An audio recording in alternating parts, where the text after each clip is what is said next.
It's quite possible. But as I say, I'm only repeating. And of course, the rest of it follows on that. The police theory is that Collishaw witnessed Braden's death at Ransford's hands, that Ransford got to know that Collishaw knew of that, and that he therefore quietly removed Collishaw. And it is on all that that they're going and will go. Don't ask me if I think they're right or wrong. I'm only telling you what I know so as to show you what danger Ransford is in. Mary made no immediate answer, and Bryce sat watching her. Somehow, he was at a loss to explain it to himself. Things were not going as he had expected. He had confidently believed that the girl would be frightened, scared, upset, ready to do anything that he had asked or suggested. But she was plainly not frightened, and the fingers which busied themselves with the fancy work had become steady again, and her voice had been steady all along. "Pray," she asked suddenly, with a little satirical inflection of voice which Bryce was quick to notice. "Pray, how is it that you, not a policeman, not a detective, come to know so much of all this? Since when were you taken into the confidence of Mitchington and the mysterious person from London?" "You know as well as I do that I have been dragged into the case against my wishes," answered Bryce almost sullenly. "I was fetched to Braden. I saw him die. It was I who found Collishaw dead. Of course, I've been mixed up, whether I would or not, and I've had to see a good deal of the police, and naturally I've learned things." Mary suddenly turned on him with a flash of the eye which might have warned Bryce that he had signally failed in the main feature of his adventure. "And what have you learned that makes you come here and tell me all this?" she exclaimed. "Do you think I'm a simpleton, Dr. Bryce? You set out by saying that Dr. Ransford is in danger from the police, and that you know more, much more than the police. What does that mean? Shall I tell you? It means that you know that the police are wrong, and that if you like, you can prove to them that they are wrong. Now then, isn't that so?" "I am in certain possession of facts," began Bryce. Mary stopped him with a look.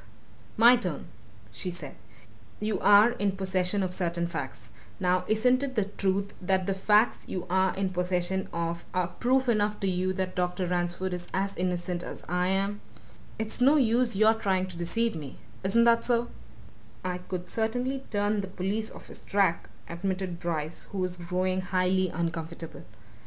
"I could divert—" Mary gave him another look, and dropping her needlework continued to watch him steadily. "Do you call yourself a gentleman?" she asked quietly. "Or, we'll leave the term out. Do you call yourself even decently honest?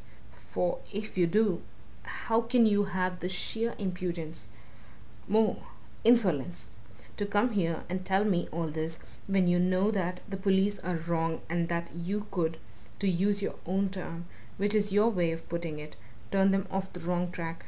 Whatever sort of man are you? Do you want to know my opinion of you in plain words?" "You seem very anxious to give it anyway," retorted Bryce. "I will give it, and it will perhaps put an end to this," answered Mary.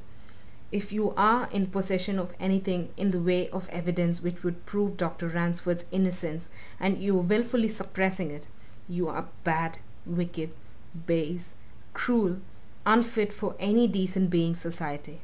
And," she added, as she picked up her work and rose, "you're not going to have any more of mine." "A moment," said Bryce. He was conscious that he had somehow played all his cards badly, and he wanted another opening. "You're misunderstanding me altogether. I never said, never inferred, that I wouldn't save Ransford." "Then, if there's need, which I don't admit, you acknowledge that you could save him?" she exclaimed sharply. "Just as I thought. Then, if you're an honest man, a man with any pretensions to honor, why don't you at once? Any man who had such feelings as those I've just mentioned wouldn't hesitate 1 second. But you come and talk about it, as if it were a game. Dr. Bryce, you make me feel sick, mentally, morally sick." Bryce had risen to his feet when Mary rose, and he now stood staring at her. Ever since his boyhood He had laughed and sneered at the mere idea of the finer feelings. He believed that every man has his price, and that honesty and honor are things useful as terms but of no real existence. And now he was wondering, really wondering, if this girl meant the things she said, if she really felt a mental loathing of such minds and purposes as he knew his own were, or if it were merely acting on her part. Before he could speak, she turned on him again more fiercely than before. "Shall I tell you something else in plain language?" she asked. "You evidently possess a very small and limited knowledge, if you have any at all, of women, and you apparently don't rate their mental qualities at any high standard. Let me tell you that I am not quite such a fool as you seem to think me. You came here this afternoon to bargain with me. You happen to know how much I respect my guardian, and what I owe him for the care he has taken of me and my brother. You thought to trade on that. You thought you could make a bargain with me. You were to save Dr. Ransford, and for reward you were to have me. You daren't deny it. Dr. Bryce, I can see through you." "I never said it, at any rate," answered Bryce. "Once more I say I'm not a fool," exclaimed Mary. "I saw through you all along, and you failed. I'm not in the least frightened by what you've said. If the police arrest Dr. Ransford, Dr. Ransford knows how to defend himself, and you're not afraid for him. You know you aren't. It wouldn't matter twopence to you if he were hanged tomorrow, for you hate him. But look to yourself. Men who cheat and scheme and plot and plan as you do come to bad ends. Mind yours. Mind the wheel doesn't come to full circle. And now, if you please, go away and don't dare to come near me again." Bryce made no answer. He had listened, with an attempt at a smile, to all this fiery indignation, but as Mary spoke the last words he was suddenly aware of something that drew his attention from her and them. Through an opening in Ransford's garden hedge he could see the garden door of the Folliots' house across the close, and at that moment out of it emerged Folliot himself in conversation with Glassdale. Without a word, Bryce snatched up his hat from the table of the summer house and went swiftly away, a new scheme, a new idea in his mind. End of chapter 23. Recording by Kritika.